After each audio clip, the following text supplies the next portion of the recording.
आपलं स्वागत. पाहूयात आजच्या ताज्या घडामोडी. निपाणी येथील श्रीपेवाडी रोडवर शिवशंकर जोल्ले पब्लिक शाळेतील सीबीएसई 10वी परीक्षेचा 100% निकाल लागला. या शाळेत दिव्या पाटील हिनं 94.6% गुण मिळवत प्रथम क्रमांक पटकावला. शर्वरी परीट 93.8, साक्षी शिंदे 93.4 यांनी अनुक्रमे द्वितीय तृतीय क्रमांक पटकावलाय. एकूण 61 पैकी 5 विद्यार्थी विशेष गुणवत्ता उत्तीर्ण झाले तर 6 प्रथम श्रेणीत, 9 विद्यार्थी द्वितीय श्रेणीत उत्तीर्ण झाले. या सर्व उत्तीर्ण विद्यार्थ्यांचे सर्वत्र अभिनंदन केलं जात आहे.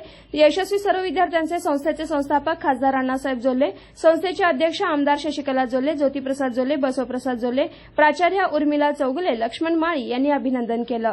एसबी न्यूजसाठी निपाणीहून मुख्य संपादक शिवाजी भोरे. राजकीय, सामाजिक, आर्थिक असा सर्व घडामोडींचा आढावा पाहायला विसरू नका एसबी न्यूज चॅनल आणि नक्कीच सबस्क्राईब करा.